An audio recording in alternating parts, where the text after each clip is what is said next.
ನಮಸ್ಕಾರ ಸ್ನೇಹಿತರೆ, ನಾನು ನಿಮ್ಮ ಹಿತೈಷಿ ಧನಲಕ್ಷ್ಮಿ ಕೃಷ್ಣ.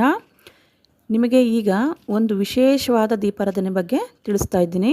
ನೋಡಿ, ಇದು ದತ್ತೂರಿ ಕಾಯಿ. ಇದು ಎಲ್ಲ ಕಡೆ ಸಿಗ್ತದೆ. ಇದನ್ನು ನೀವು ಯಾವ ರೀತಿ ಉಪಯೋಗ ಮಾಡ್ಕೋಬೋದು ಅಂದರೆ, ದೇವರ ದೀಪಕ್ಕೆ ನಾವು ಬಳಸ್ಕೊಂಡ್ರೆ, ಮುಖ್ಯವಾಗಿ ಶಿವನಿಗೆ ಇದರಿಂದ ದೀಪಾರಾಧನೆ ಮಾಡೋದ್ರಿಂದ ನಿಮ್ಮ ಸಾಲಗಳು, ಕಷ್ಟಗಳು, ಮನೆ ಕಟ್ಟೋದೇನಾರು ಅರ್ಧಂಬರ್ಧ ಆಗಿದ್ದರೆ, ಯಾವುದಾದ್ರೂ ತೊಂದರೆಗಳಿಗೆ ನೀವು ಸಿಗಾಕೊಂಡಿದ್ರೆ, ಶಿವ ಇದರಿಂದ ದೀಪ ಹಚ್ಚೋದ್ರಿಂದ ಶಿವ ತೃಪ್ತಿಯಾಗಿ ನಿಮಗೆ ಅನುಕೂಲ ಮಾಡಿಕೊಡ್ತಾನೆ. ಅತಿ ಮುಖ್ಯವಾಗಿ ಮಕ್ಕಳಾಗಿಲ್ಲ, ದಾಂಪತ್ಯದಲ್ಲಿ ತೊಂದರೆ ಆಗ್ತಿದೆ ಅಂತಂದಾಗ ಈ ದೀಪಾರಾಧನೆ ಮಾಡೋದ್ರಿಂದ ಶಿವನಿಗೆ, ಅದರಲ್ಲೂ ಅಮಾವಾಸ್ಯೆಯಲ್ಲಿ, ಪ್ರದೋಷಗಳಲ್ಲಿ, ಅಮಾವಾಸ್ಯೆ ಹುಣ್ಣಿಮೆಗಳಲ್ಲಿ ನಾವು ಇಂತಹ ದೀಪಗಳನ್ನು ವಿಶೇಷವಾಗಿ ದೇವಸ್ಥಾನದಲ್ಲಾದರೂ ಮಾಡ್ಕೋಬೋದು ಅಥವಾ ಮನೆಯಲ್ಲಾದರೂ ಮಾಡ್ಕೋಬೋದು. ಇದು ದತ್ತೂರಿ ಕಾಯಿ. ಇದು ಎಲ್ಲ ಕಡೆ ಸಿಗುತ್ತೆ. ನೀವು ಸ್ವಲ್ಪ ಗಮನಿಸಿ ನೋಡಿ ತೊಗೊಬಂದಿಟ್ಕೊಂಡು ಮೇಲ್ಭಾಗದಲ್ಲಿ ಸ್ವಲ್ಪ ಕಟ್ ಮಾಡಿಟ್ಕೊಂಡು, ಹೇಗೆ ನಾವು ಬೆಟ್ಟದ ನೆಲ್ಲಿಕಾಯಿಂದ ದೀಪನ ಹಚ್ತೀವೋ ಅದೇ ಥರನೇ ಇದನ್ನು ಕೂಡ ನಾವು ಕಟ್ ಮಾಡಿಕೊಂಡು, ಒಳಗಡೆ ಏನು ಬೀಜಗಳಿದೆ, ಆ ತಿರುಳು ಏನಿದೆ ಅದನ್ನು ಹೊರಗಡೆ ತೆಗೆದು ನೀಟಾಗಿ ಎಲ್ಲ ವಾಶ್ ಮಾಡಿ ನೀಟಾಗಿ ಕಟ್ ಮಾಡಿ ಒಳಗಡೆ ತಿರುಳು ತೆಗೆದು, ಅದಕ್ಕೆ ನೀವು ಸ್ವಲ್ಪ ಎಳ್ಳೆಣ್ಣೆ ಹಾಕಿ ಬತ್ತಿ ಇಟ್ಟು ದೀಪ ಹಚ್ಚಿ ಇದನ್ನು ದೀಪಾರಾಧನೆ ಮಾಡೋದ್ರಿಂದ ಶಿವನಿಗೆ ತುಂಬ ಇಷ್ಟ. ಶಿವನಿಗೆ ದತ್ತೂರಿ ಕಾಯಿಂದ ದೀಪ ಹಚ್ಚುವಂಥದ್ದು, ಇದರ ಅನುಕೂಲನ ನೀವು ಪಡ್ಕೋತೀರ ಅಂದ್ಕೊಂಡಿದ್ದೀನಿ. ಯಾವತ್ತೂ ಕೂಡ ನಮ್ಮ ಪ್ರಯತ್ನಗಳನ್ನ ನಾವು ಬಿಡಬಾರ್ದು.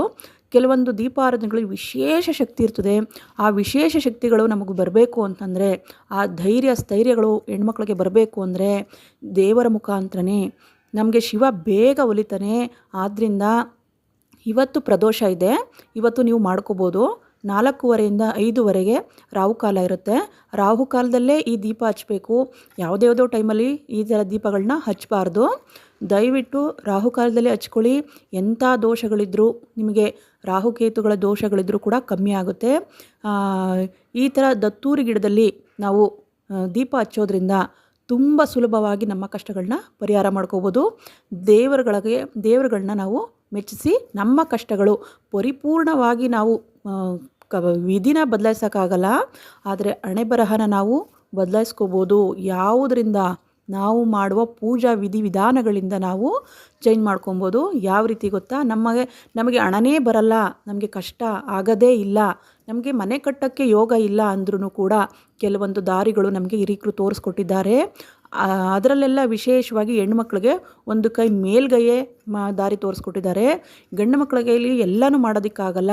ಅದರಿಂದ ಗಂಡಂದ್ರಿಗಾಗಲಿ ಮಕ್ಳಿಗಾಗಲಿ ಸಪೋರ್ಟಿವ್ ಆಗಿ ಹೆಣ್ಣುಮಕ್ಕಳು ಗಂಡನಿಗೆ ಹೆಂಡತಿಯಾಗಿ, ಮಕ್ಕಳಿಗೆ ತಾಯಿಯಾಗಿ, ಅವರು ಈ ಥರ ವಿಶೇಷ ಕಾರ್ಯಕ್ರಮಗಳನ್ನ ಮನೆಯಲ್ಲಿ ಮಾಡ್ತಾ, ದೇವಸ್ಥಾನಗಳಲ್ಲಿ ಮಾಡ್ತಾ, ಅವರ ಬ್ಯಾಕ್ ಸಪೋರ್ಟ್ ಆಗಿ ನಾವು ನಿಂತ್ಕೋಬೋದು.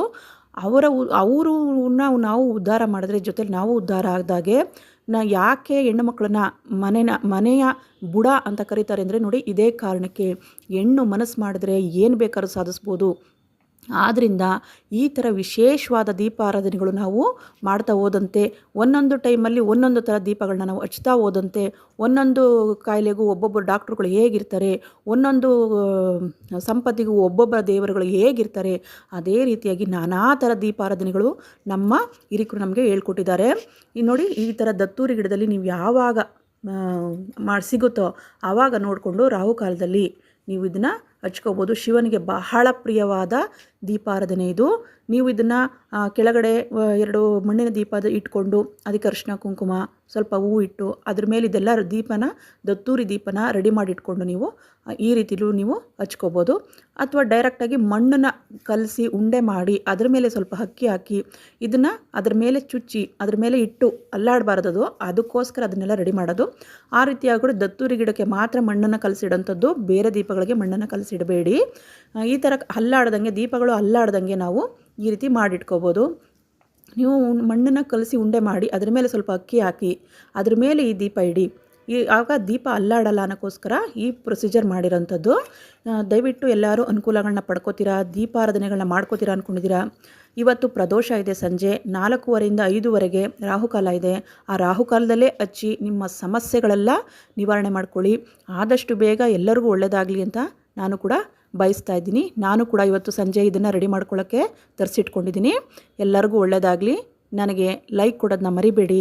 ದಯವಿಟ್ಟು ಸಬ್ಸ್ಕ್ರೈಬ್ ಆಗಿ, ಶೇರ್ ಮಾಡಿ. ಎಲ್ಲರಿಗೂ ಒಳ್ಳೆಯದಾಗಲಿ. ನಮಸ್ಕಾರ ಸ್ನೇಹಿತರೆ.